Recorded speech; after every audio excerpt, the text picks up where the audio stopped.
নবী করিম সাল্লাল্লাহু আলাইহি ওয়াসাল্লাম হযরত আবু বকর রাদিয়াল্লাহু তাআলা আনহুকে বললেন, আবু বকর, একটু সজাগ থেকো, সচেতন থেকো।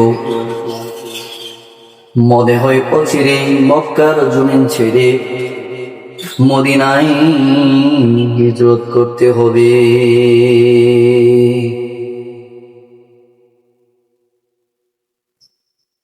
আল্লাহ নবীর কথা শুনে হযরত আবু বকর রাদিয়াল্লাহু তাআলা আনহু বাড়ি চলে গেলেন।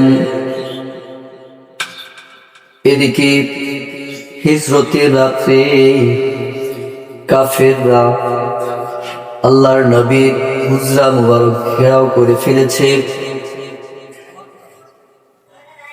জিবরিল আলাইহিস সালাতু ওয়াস সালাম আল্লাহর নবীর নিকট আসলেন এবং আল্লাহর নবীকে বললেন, নবী, আপনি হিজরতের উদ্দেশ্যে বের হয়ে যান, কারণ কাফের মুশরিকরা আপনার হুজরা মুবারক ঘেরাও করে রেখেছেন। রাত্রি পোহালে সূর্য উদিত হওয়া মাত্রই কাফের মুশরিকরা আপনাকে শহীদ করে ফেলবে। কথা শুনে নবী করিম সাল্লাল্লাহু আলাইহি ওয়াসাল্লাম হযরত আলী রাদিয়াল্লাহু তাআলা আনহুকে বললেন, আলী, তুমি আমার বিছানায় শুয়ে পড়ো। হযরত আলী রাদিয়াল্লাহু তাআলা আনহু রাসূল সাল্লাল্লাহু আলাইহি সাল্লামের বিছানায় শুয়ে পড়লেন। কিন্তু আলী রাদিয়াল্লাহু তাআলা আনহু এই কথা জানতেন যে আমি যদি নবী সাল্লাল্লাহু আলাইহি ওয়াসাল্লামের বিছানায় শুয়ে পড়ি, রাত্রি পোহানোর সাথে সাথে সূর্য উদিত হওয়ার সাথে সাথে মক্কার কাফের মুশরিকরা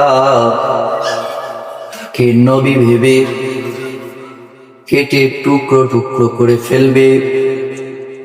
এত কিছু জানা সত্ত্বেও নবীর আদেশ পালন করলেন। কারণ আলী রাদিয়াল্লাহু তাআলা আনহুর উদ্দেশ্য ছিল, মনের বাসনা ছিল, আমার জীবন চলে যাক, এতে কোনো আফসোস নাই। আমার জীবনের বদলতে যদি আল্লাহর নবীর জান বেঁচে থাকে, আল্লাহর নবী যদি দুনিয়াতে বেঁচে থাকে, এটাই আমার সবচাইতে বড় সন্তুষ্টির বিষয়। আল্লাহ নবী সাল্লাল্লাহু আলাইহি ওয়াসাল্লাম হুজরা মুবারক থেকে বের হলেন এবং এক মুষ্টি মাটি তিনি হাতে নিলেন, বালি হাতে নিলেন, আর এই আয়াতটা তিলাওয়াত করলেন, ফাআগশাইনাহুম ফাহুম লা ইবসিরুন। এই আয়াত তেলাওয়াত করে বালিতে ফু দিয়ে নবী করিম সাল্লাল্লাহু আলাইহি ওয়াসাল্লাম বাড়িঘরে নিক্ষেপ করলেন। আর নবী করিম সাল্লাল্লাহু আলাইহি ওয়াসাল্লাম নিরাপদে তিনি হিজরতের উদ্দেশ্যে বের হয়ে গেলেন। আবু বকর রাদিয়াল্লাহু তাআলা আনহুর বাড়িতে গিয়ে নবী করিম সাল্লাল্লাহু আলাইহি ওয়াসাল্লাম আবু বকরকে ডাকলেন। আবু বকর রাদিয়াল্লাহু তাআলা আনহু নবী করিম সাল্লাল্লাহু আলাইহি ওয়াসাল্লামের আওয়াজ পাওয়ার সাথে সাথে তিনি তার দরজা খুলে দিলেন। এটা দেখে নবী করিম সাল্লাল্লাহু আলাইহি ওয়াসাল্লাম বড় আশ্চর্য হয়ে গেলেন এবং আবু বকরকে জিজ্ঞাসা করলেন, আবু বকর, এটা কিভাবে সম্ভব হলো যে আমি তোমাকে ডাকলাম আর ডাকার সাথে সাথে তুমি তোমার দরজা খুলে দিয়েছো? হযরত আবু বকর রাদিয়াল্লাহু তাআলা আনহু বলেন, নবী, আপনি আমাকে যেদিন থেকে বলেছিলেন যে আবু বকর, তুমি একটু সজাগ থেকো, সচেতন থেকো। অচিরেই সম্ভবত মক্কার জমিন ছেড়ে মদিনায় হিজরত করতে হবে। যেদিন থেকে আমি আপনার জবান থেকে এই কথা শুনেছি, সেদিন থেকে আমি আমার বিছানায় পিঠ লাগাই নাই।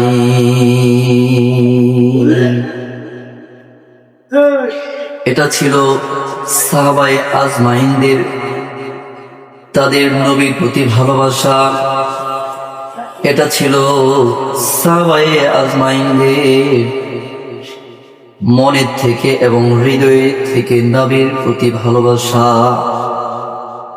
তারা এত পরিমাণ নবী সাল্লাল্লাহু আলাইহি ওয়াসাল্লামকে ভালোবেসেছেন, তাদের অর্থ সম্পদকে তারা উৎসর্গ করে দিয়েছেন, কুরবানি করে দিয়েছেন। শুধু তাই নয়, বিবি পাল বাচ্চা যারা রয়েছে তাদেরকেও তারা উৎসর্গ করে দিয়েছেন আল্লাহর দ্বীনের জন্য।